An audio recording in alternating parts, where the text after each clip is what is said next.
Yo, yo, yo, what's good? Thank you for coming to the House of B.A.R.F. I'm Chanman, and before we get started, I would just like to emphasize that the content that we share on House of B.A.R.F.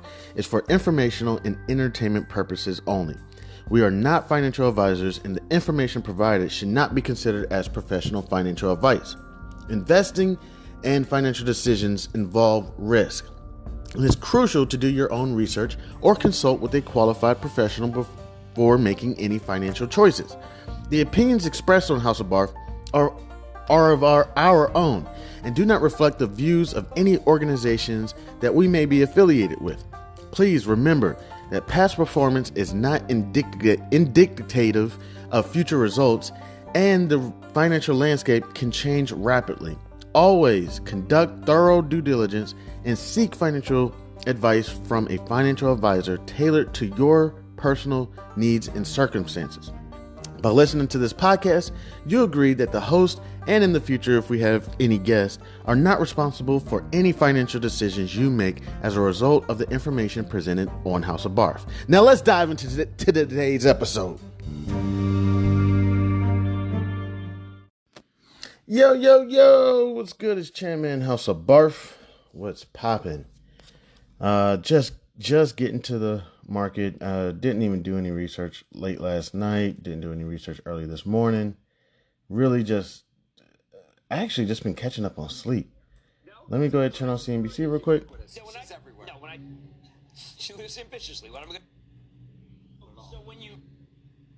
I said, look, whoever thought that the screen 20 feet from you, so like when you're in bed, I mean, everybody, you're looking at a basketball game and you think it's the Sixers and it turns out to be the Knicks, okay? Which is not bad because the Knicks look really good. But that's the point. And he was saying the same thing. It's like, oh my God. So every single person has tried the Vision Pro but me. Is this like, well, you guys trying to tell me something? Yeah, your life is shallow and without any meaning.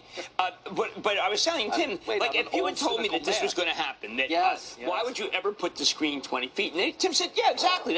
There are a lot of things that it's for each. Okay, they're just discussing how Apple's, I guess, sales have kind of went down despite, I guess all this information on the Vision Pro going on sale. I don't know if they chosen an official date. I made it, I think that I was telling Dylan Reback, who's there, works with me for Mad Money, like the idea, Netflix is not going to write for it. No, yeah, okay. Over time it will become. And from what I've heard, from the news and everything, it's exciting. It's not perfect, which, I mean, nothing is. But it's, I know this sounds stupid, or I don't want to say stupid. I know this may sound, okay, but it's the future, which is very exciting. And, one thing, I'm not knocking Tim Cook, but, I would say he's not, I mean, again, this, of course, is chaos. He's not a Steve Jobs, you know what I'm saying? And I don't know anything about Steve Jobs, but what I've seen in movies and TV shows or whatever. But Tim Cook, if I had to say, as leader of Apple right now, is good at perfecting. So I would say I'm a person, me personally, I'm as humbly as possible. I would say I'm like, I don't know, like, not saying I am, but more so like a not a trendsetter, or a trendsetter. I guess you could call it. I would say I'm more like a trendsetter, a trailblazer, an individual who constantly pushes the envelope, and it's almost a curse, to be honest, because I'm always focused on the future. Even when I'm at parties, I could be at a party, and I'm thinking about tomorrow. I'm somewhere else in my head. I'm not saying this is a good thing. I'm not saying never. It's very hard for me to be in the moment. I'm not a person that you can watch TV with. I get up 20, 30 times because I know by the time this movie ends or this TV show ends, I want to be able to relax. So in the meanwhile, checking the doors, make sure everything's locked, clean the kitchen, bouncing all over the place. Before you know it, everybody's asleep. Showtime's over, and never really got to sit down and enjoy the moment. So it's not a knock to Tim Cook or anything. I think being in the future too much is a curse. If I had to say, I'm a futurist. I'm constantly. If I could get any wish, it would literally be able to go to year 5,000. Or what year are we in? We're in 2000, right? So yeah, year 5,000, 6,000, 10,000, just to see what it looks like, just to see what people are doing, see what's going on, what different things are people talking about, what have they concocted that is like, oh, okay, all right, this is where we're at. What dance moves are people doing? What music are people listening to? What companies have went away and now what companies have survived? What companies are new? Are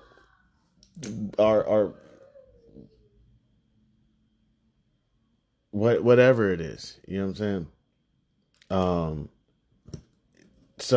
Um, I've noticed, if I could be wrong about this, Tim Cook is not taking Apple to like new heights based on like his competition.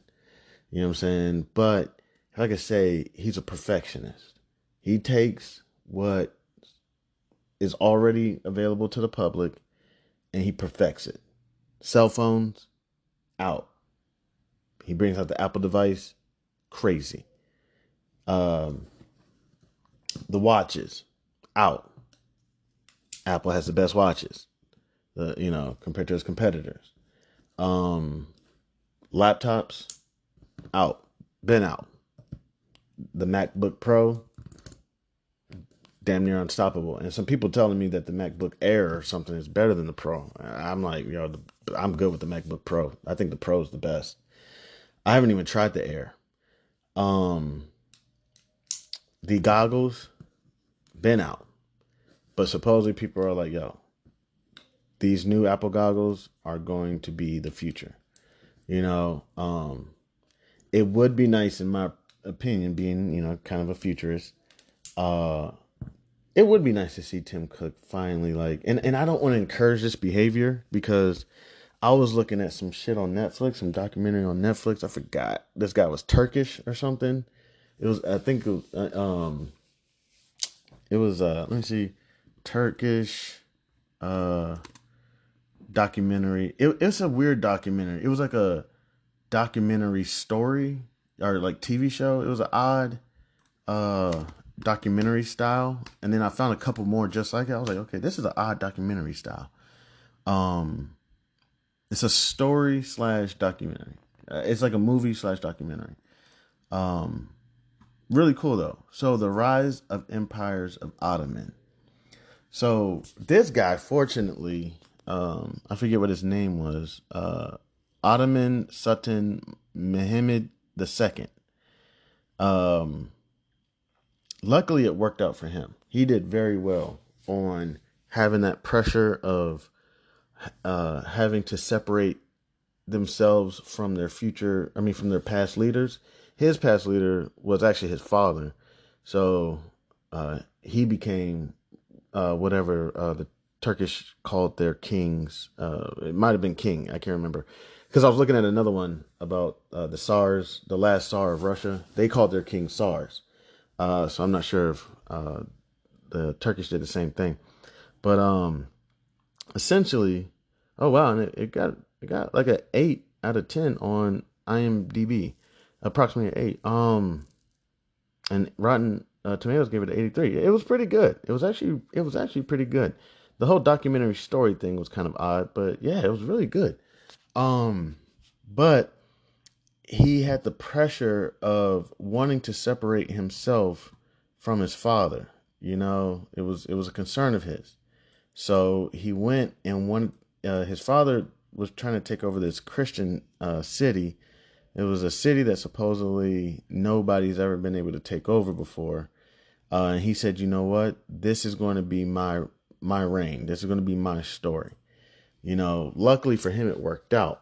But I can't imagine for how many people who want to separate themselves. What's the thing that's going to separate you from whoever else, your past leader or whatever, and then you go off and you start some war or something, because you just want to. Supposedly, the Vladimir Putin war with Ukraine is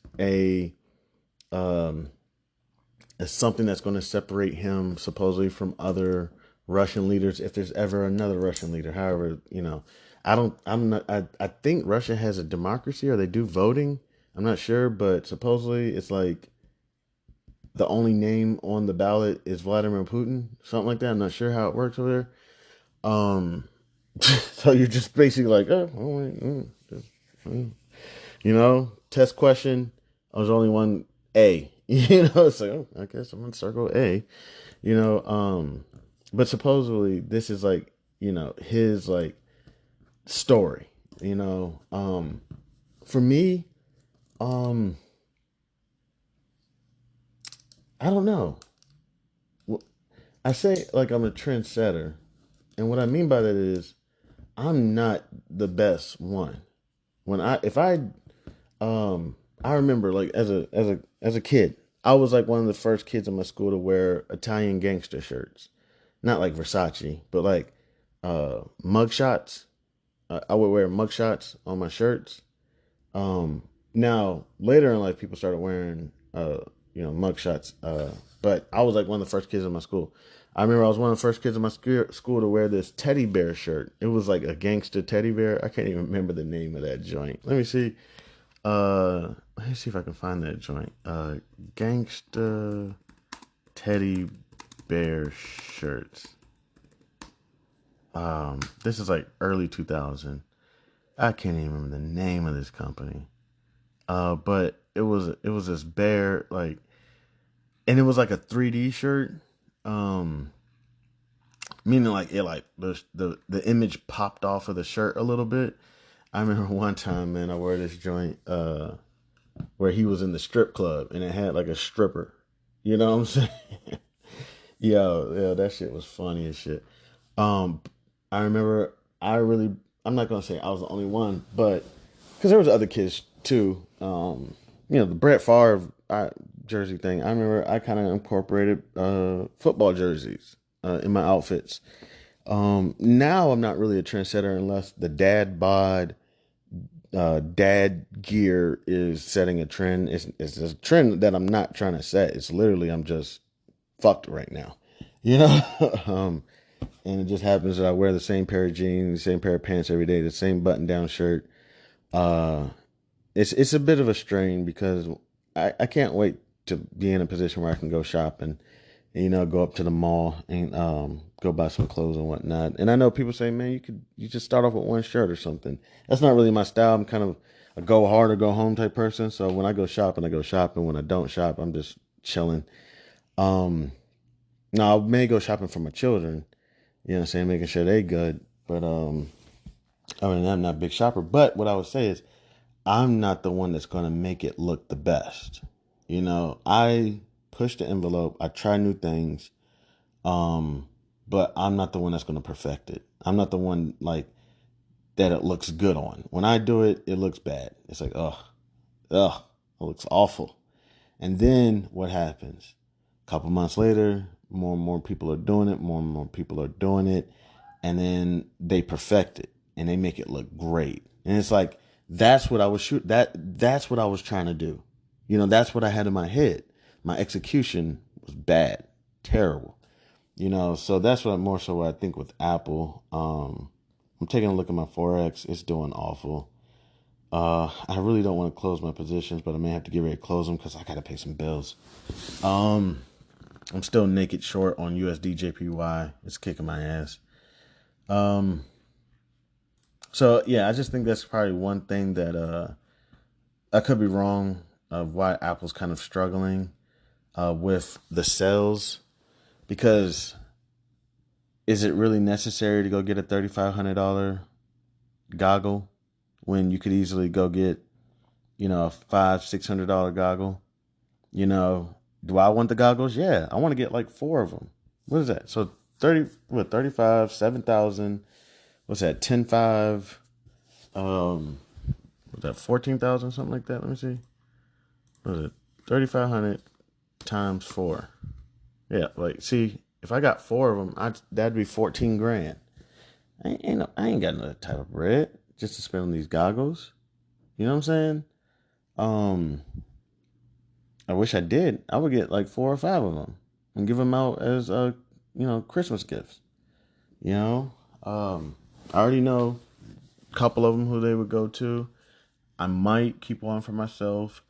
I might donate one to a college or something, a university or something like that, and have everybody have a ball. You know, but yeah. So I think that's one reason why the numbers of Apple isn't. And plus, I don't know. People say things like those numbers are already incorporated in the stocks or whatever. All right, let me see what Bloomberg's talking about.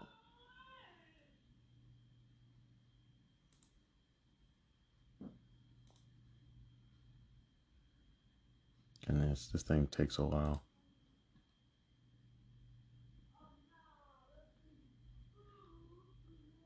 Sorry, give me just one moment.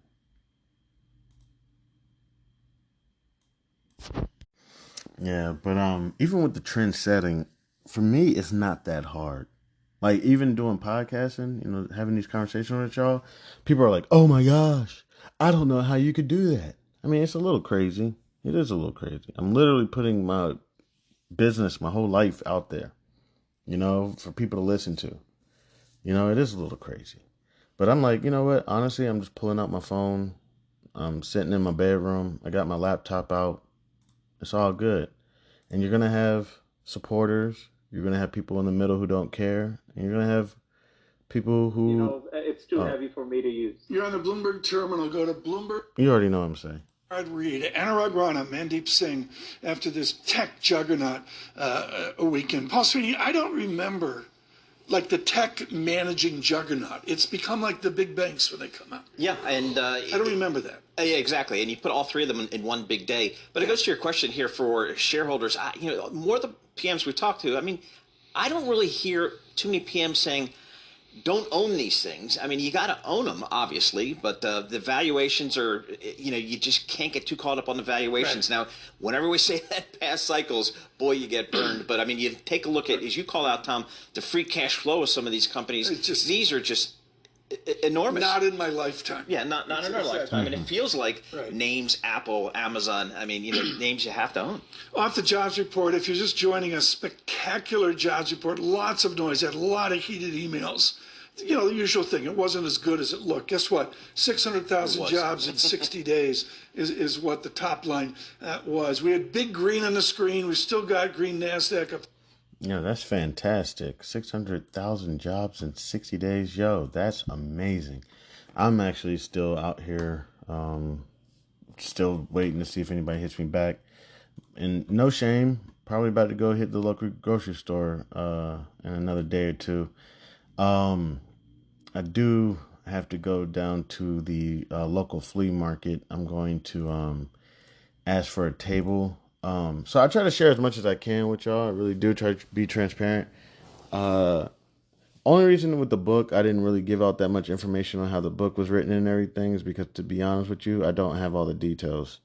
I worked with a team of people that really came together on that project. To be honest, I really just authored the book. All the illustrations, everything else. And now I'm marketing. If it wasn't for me to have to, that was one big question was, because, the team of people really knew I've been sticking to myself probably for like the last year. I really haven't been hanging out with nobody, really haven't been wanting to interact with a bunch of people. And they're like, yo, so when this book is done, I mean, how's it going to sell? If you don't really, if you're really kind of being secluded. And I said, you know what, look, just give me some time and some seclusion right now, like Dragon Ball Z, like when Goku or Vegeta, would go into their pod into space and just be secluded for some time. I said, yo, right now I'm just in my pod, all right? And physically not training, but mentally training, already the constant questions are coming. And, I know people say that faith is only just to keep you mentally grounded. Well, hey, it's been keeping me mentally grounded because in the time of my training, I feel like my relationship with God has gotten better. That's one thing I've been working on is my relationship with God and my relationship with myself and my relationship with my families. And I've had hiccups. I'll admit to you, I had a hiccup last night. I have these moments where the emotions get the best of me and I lash out, you know. Yeah. One of my little ones is homesick. I'll let him say hello. Daddy? Yeah. You know those noodles that we always wanted? You want some spicy noodles? Like those udon noodles? Here, you want to say what's up to the people? Hi. What are Buddha noodles? Those noodles that we always wanted. Yeah. That's where I found them on. Temu or not Temu, YouTube. TikTok shop. TikTok shop. All right, bet. We'll order them. We have a 5-pack for like a couple dollars. All right, bet. We'll order it. We'll order it. Just give me some time. We got 5. It's like every noodle. Every noodle. Yeah, every noodle pack. The cheesy noodles, the black noodles. Yeah. All right, cool. Pink noodles. Pink noodles. Yeah, they have like a pink one. Okay, cool. All right, we'll get you know me. I said, give me some time. Let me get some occupation. Let me get some. I'm gonna try to go to the flea market today, and see if they'll allow me to get a table. Try to go sell some books. Or let me try to get the business going.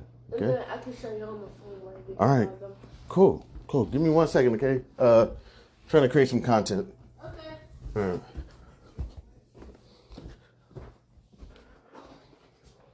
All right. Okay. There it goes. All right. Let me go over that email.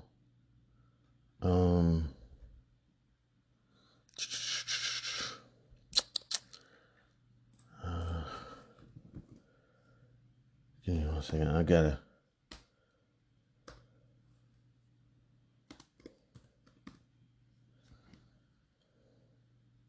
Give me one moment. I'm sorry. I'm looking for this email from the flea market, basically telling me what time I need to come up there today. And to see if they'll be able to, if I'm able to get a table. I got some books coming in. I don't even have the books yet, but the tracking said that they should be delivered today.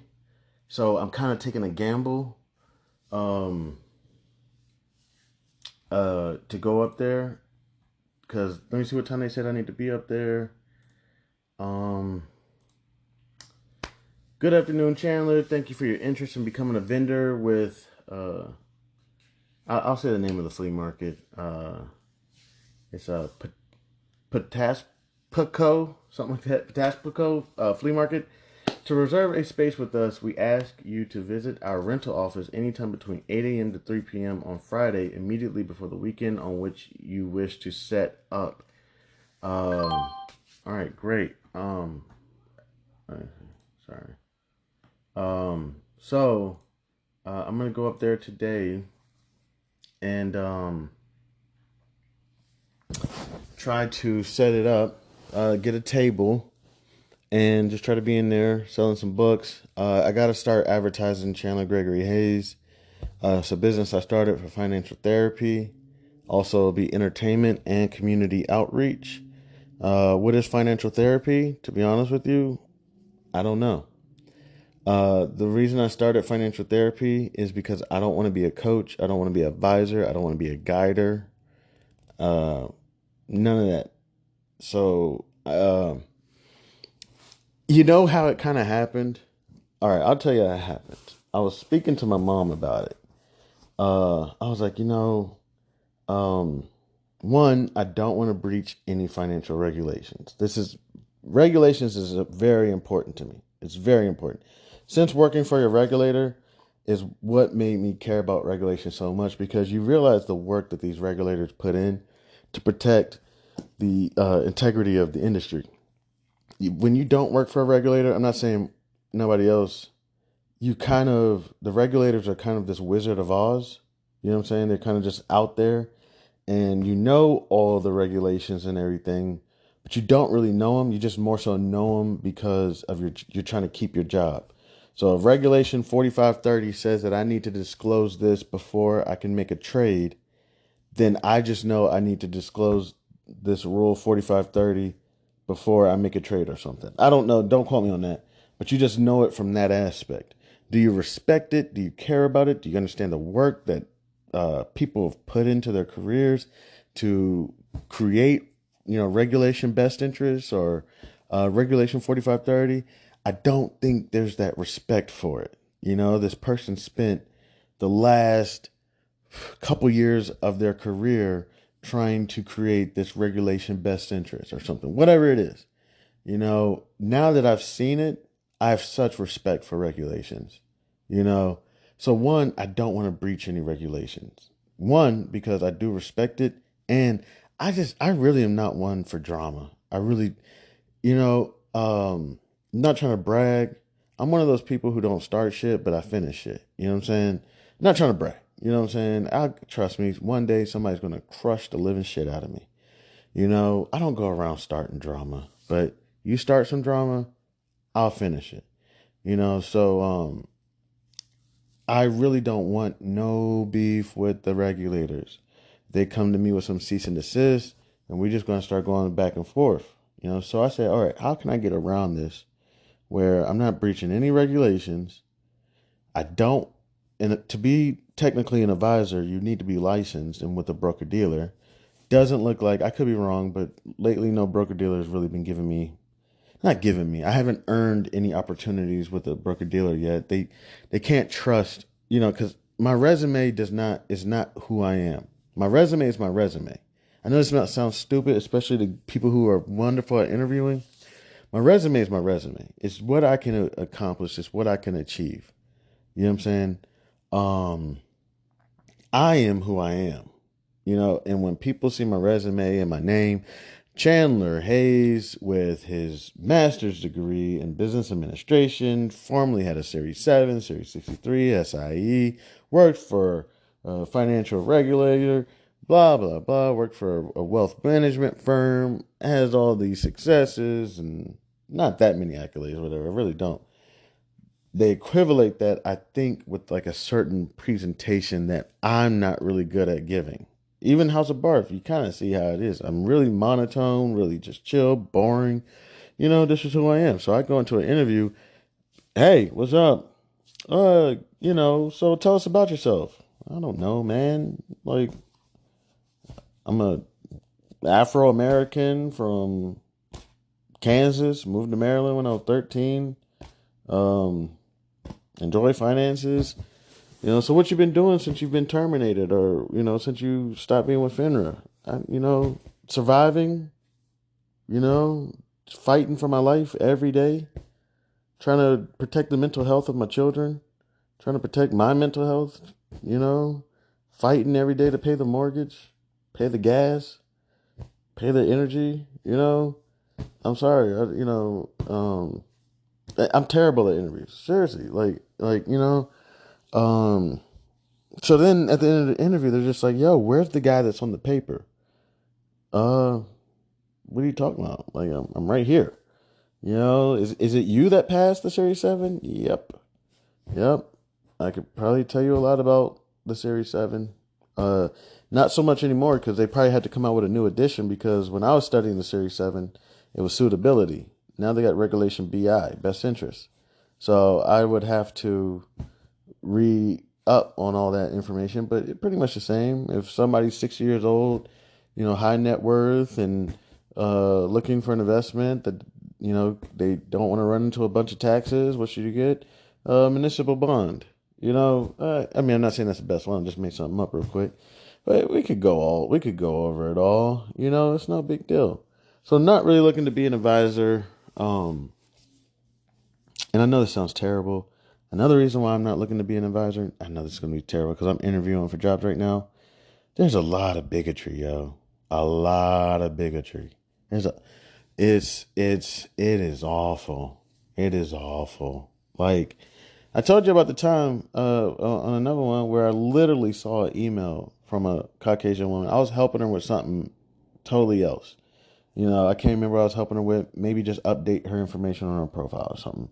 And she probably said something like, "Hey, I sent y'all an email a little while ago about this information." So I said, "All right, let me check, our security email system to see if I can see your emails." So I'm going through her emails, and she had applied or registered to be in our personal advisory service. Where you get assigned a personal advisor. So when you call, you don't, you don't call the regular customer service number. You call directly into a personal advisor, same personal advisor, for the most part. You get this extra service, So she applied or registered, whatever it is, to get into this personal advisory service. And as I'm going through the emails to try to find whatever email we were working on, I saw she had signed up for it. It's like, oh, okay, cool. I see you signed up for our personal advisory service. Congratulations. I hope it works out for you. Going through her emails, and I see she says, "Hey, thank you for an advisor. It was like a black man or woman. They're great, but I don't really. It was something like I really don't like blacks. So if it's possible, if I could get a white personal advisor, and I believe I even saw her say, and if so, I would prefer a white male advisor." And I'm like, wow,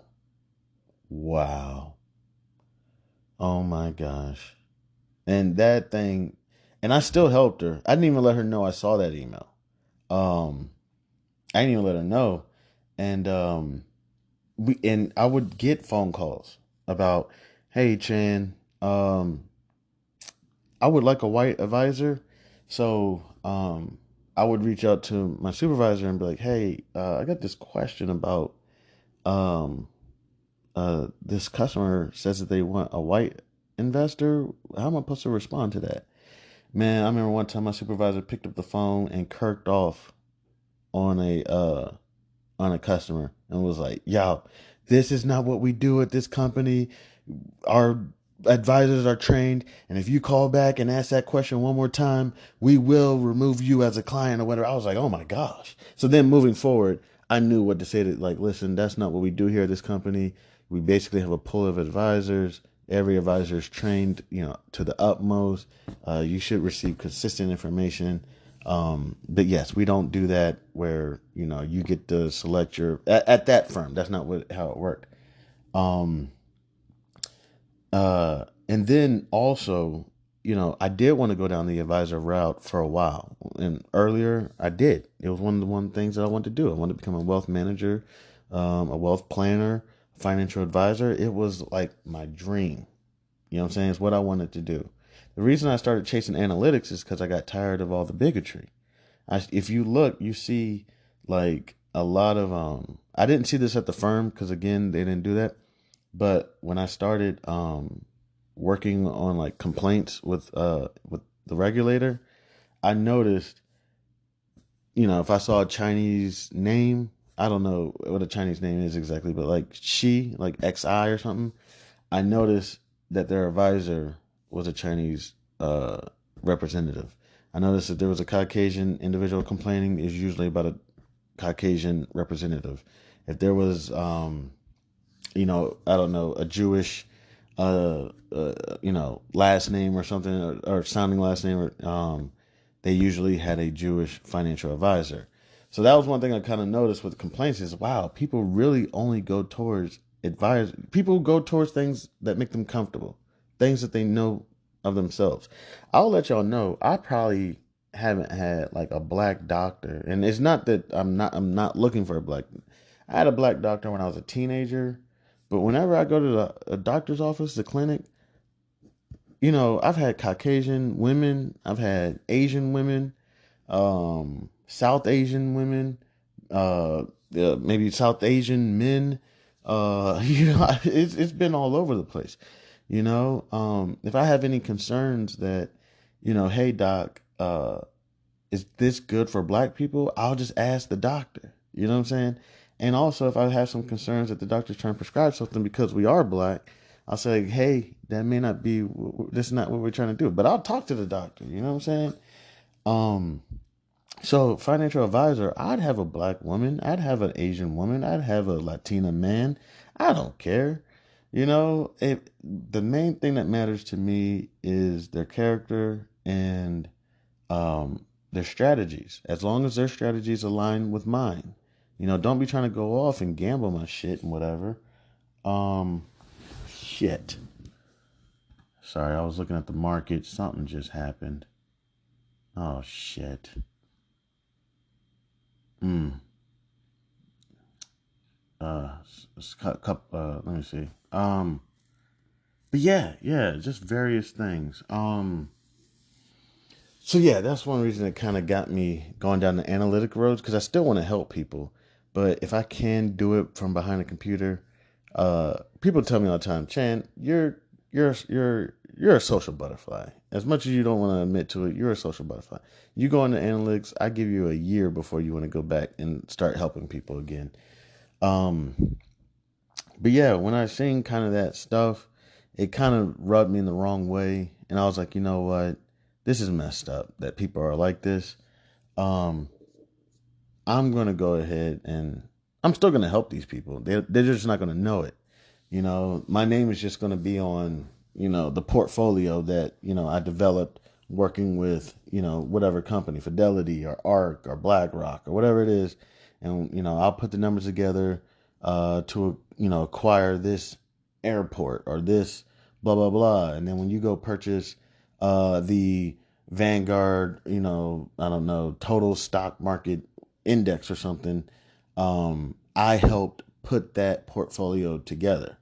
But you'll have no idea I helped put it together, and that way I really don't have to deal. So in that way, I'm still protecting the integrity and the ethics and helping the industry grow. But I don't have to, I don't have to so much deal with people so much. I know it sounds terrible. It's like, man, people are people. You got to get past that. So I am trying to work on getting past that. But right now, I kind of do want to go down the analytics road, the CFA road, and try to be successful there. So yeah, one other thing I did want to bring up is I may be posting periodically moving forward. So I've had a couple marketing teams reach out to me and discuss that, I may have something here with House of Barf, but we don't know yet. We can't tell because it's the world's most private podcast, So they're like, hey, listen, we need you to start all over. We need you to go back, listen to every episode, retitle it, rewrite the descriptions. We need you to start posting online. We need you to get, Facebook. We need you to get an Instagram. We need you to get, Snapchat, whatever. And we need you to start putting yourself out there so that we can actually get some numbers together so that we can develop a package that's for you. Because, what if they sell me a small package and as soon as they start marketing for me, all this volume comes in and they're like, yo, Chan, we thought you were small time. We didn't realize this many people were following you. Or they sell me some big package and they find out that I have just 20 followers that download every episode 1 or 2 times, and they're like, oh man, we told you this big ass package and we don't even know if it fits for you. So I'm going to take some time. I'm going to try to get it all together. Trust me, I am nervous about it. I'm not excited about it. I've literally already had some people reach out and tell me, wherever you go, I'm not even joking. I literally had somebody tell me this, not just literally just the other day. Wherever you go, whatever you try to do, I will be there and let people know basically how terrible of a person you are. I don't care where you go. I will be there and just let people know this guy is a jerk. He's all this, that, and the third, whatever they were accusing me of. And I'm like, oh crap. People are going to think this about me and think this is who I am. And it's not really who I am. I'm not perfect. I've made mistakes. Yeah. So, and I've had my slip ups, recently with individuals, who I really truly feel have done me wrong over the years. So I'm a little hesitant to expose myself. I kind of just wouldn't mind just keeping myself to a small group of individuals. However, I have noticed that in life, everything is not about you, not about me. You know, um, my trials, my tribulations, my successes, my travesties may really help some individuals. And I can sit there, if it was up to me, I would seriously get a nice little quiet job in analytics, move to some quiet town, and stay to myself. You know what I'm saying? Seriously, I'm tired of the individuals who are so wrapped up around their cars. You know what I'm saying? Some old lady, fender benders them, and they're cussing the old lady out. What the fuck is your problem? Old lady, what are you, blind? Learn how to fucking drive it. And not a scratch on the car, but it's an Audi or it's a Mercedes or it's a Lexus. And they're like, man, no, this is, pure Colombian white sheer metallic paint or something. It's like, dude, it's a fucking car. It gets you from point A to point B. All right. And occasionally it will get you some eyeballs that may get you some attention or something. But dude, relax. I'm tired of everybody, all this stuff, whatever, wrapped up around fashion, whatever. And trust me, I have no beef with fashion or anything, but you get in this life, it gets kind of tiresome.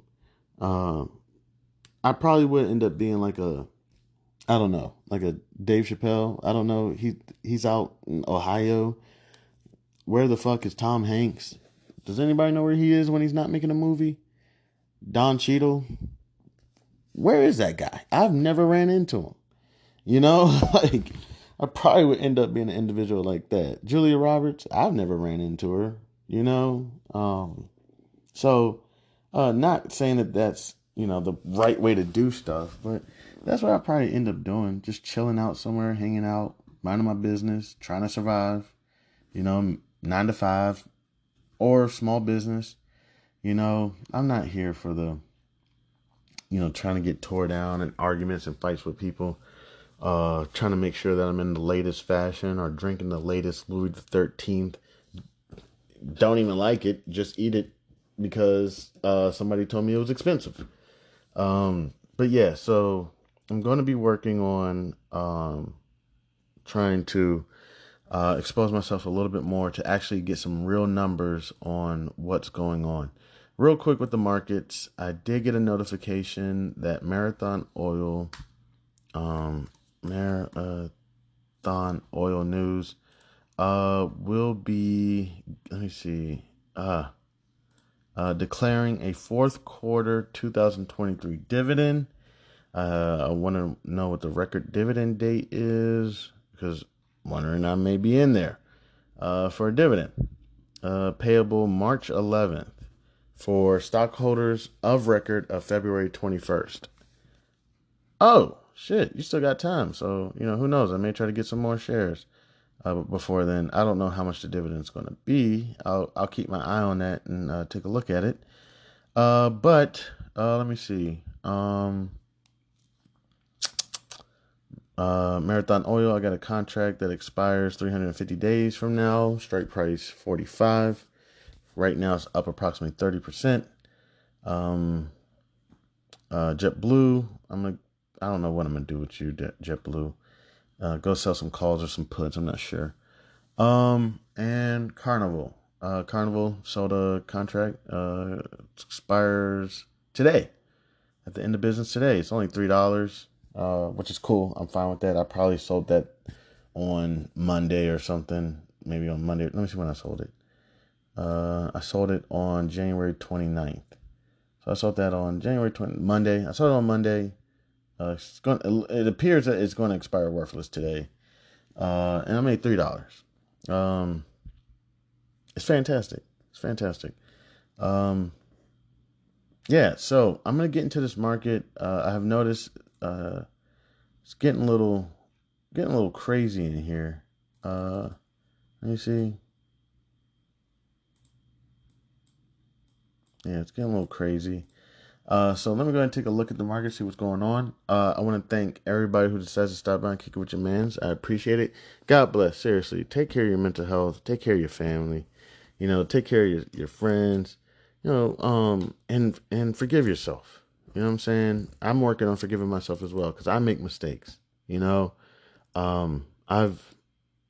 yelled at my children for things that are not their fault because I'm mad at their mother. I've made so many mistakes, and I'm working on forgiving myself, and forgive yourself as well. Real quick, CNBC is on real quick. Let's just see what they're talking about. Chevron. And Mike, let me just quickly come back to that question I was asking about Guyana, just to put it you were answering it, but is there a concern on your part in terms of the Venezuelan government and what it may or may not do, given the importance it has to Hess, which you're in the process of acquiring?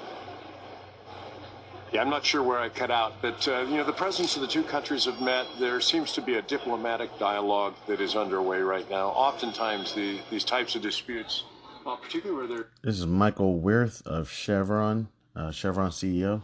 But always they're resolved through discussions, negotiations, and diplomacy, and that certainly is what appears to be underway with respect to Venezuela and Guyana. Okay, Mike, our president... If I understand what they're talking about the deals. Let me see real quick. I speak to a lot of people whom I would regard as being our allies in the oil business, whether it be South Korea. Chevron just raised their dividend to 8%. Wait a minute. Wait a minute. Wait a gosh darn minute. Let's take a look at that. Okay, that's serious for me. What's their ticker symbol? CVX? Yeah. $150 per share. Let me see what they've been over the last 10 years. I'm just going to go to 20 years, whatever. 51 was their lowest, let me see. In 20 years. 42. And their highest is 189, so they're near more their high. 8% dividend. Let me see what they're talking about. And was there when our allies in Europe needed that. The U.S. Has export capacity now that can supply many countries around the world, reduce emissions, and provide reliable and affordable energy to power economies. One of the things that's really important on these types of investments is confidence and certainty and reliability over the long term. Countries make long-term investments in their energy value chains, and it's very important that they have a reliable supply. These kinds of politics undermine the confidence that customers around the world should have in the United States. Okay. All right. I'm going to take a look at that Chevron, man. 8% dividend? That's nuts. That's crazy. All right. So I'm going to go ahead and take a look at this market, see what's going on, see if there's anything else out there. I want to thank everybody for stopping by. One thing I've been saying lately is don't give your pearls to swine. They won't appreciate it, and they will try to trample you. Thank you so much. I appreciate y'all. Love y'all. I'm Chanman. This is House of B.A.R.F.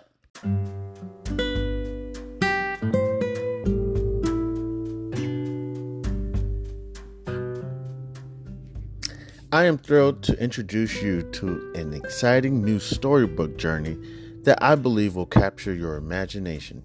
Allow me to present Langston Mankson's Kool-Aid Stand Adventure, a compelling short story that promises to transport you to a world of interest, excitement, and learning. The title of the book is Langston Mankson's Kool-Aid Stand Adventure by Chandler Hayes. In a world of colorful imagination and captivating stories, a new children's book has emerged to empower our young minds with crucial life lessons, life skills, and financial literacy. Langston Manxon's Kool-Aid Stand Adventure is a cheering short story written by a talented Black author who understands the importance of equipping our youth in the early stages of life with the tools they need to navigate the realm of money, savings, and smart choices. Meet Langston Manxon and his imaginary best friend, Zonky, a pink elephant, two curious souls who embark on an adventure around the vibrant landscape of Wichita, Kansas, where Langston Manxon sets out to accomplish multiple goals and is met with obstacles that he must overcome. Langston Manxon and Zonky discover valuable lessons of talking about finances in the home in order to gain knowledge.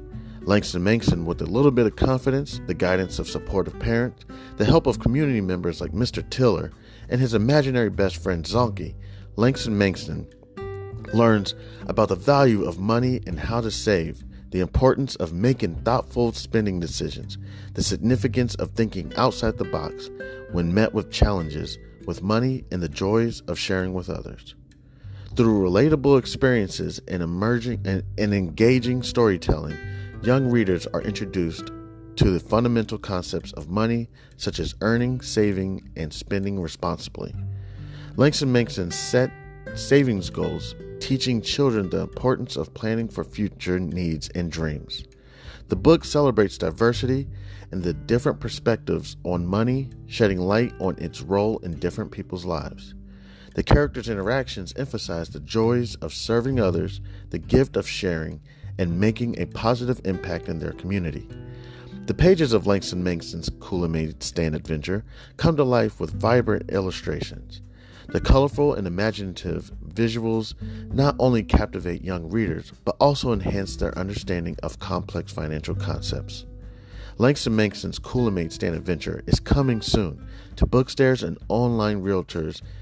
It is a must-have addition to any child's library, fostering essential life skills while sparking the joy of reading. Empower the young minds in your life with the gift of financial literacy and imagination. Join Langston Manxon, Zonky, family, and friends on their extraordinary journey of running a drink stand to set them on the path of a brighter future. Your opinion means a great deal to me. I would be honored if you would consider exploring Langston Manxon's Kool-Aid Stand Adventure and sharing your thoughts. Your feedback could play an invaluable role in shaping the future of this project. If you have any questions, comments, or would like to discuss the book further, please don't hesitate to reach out to me. Your support in spreading the word about Langston Manxon's Kool-Aid Stand Adventure would mean the world to me, and I deeply appreciate your consideration. I am a passionate advocate for financial literacy. Me, Chandler Hayes, and am excited to join the community of storytellers. With a background in finances, I am driven to inspire children to embark on their own adventures of learning and discovery through the power of literature. Langston Manxon's Kool-Aid Stand Adventure is a heartfelt endeavor to promote financial literacy in a fun and accessible way. As a Black author, I'm committed to providing children of all backgrounds with the tools for success, and I am proud to contribute to a more financially informed generation.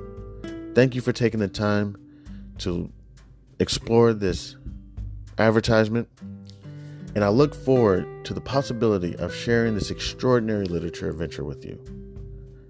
Please feel free to contact me. You can reach me at the email c287gph@gmail.com. All right, thank you. Warmest regards. Have a great day. God bless.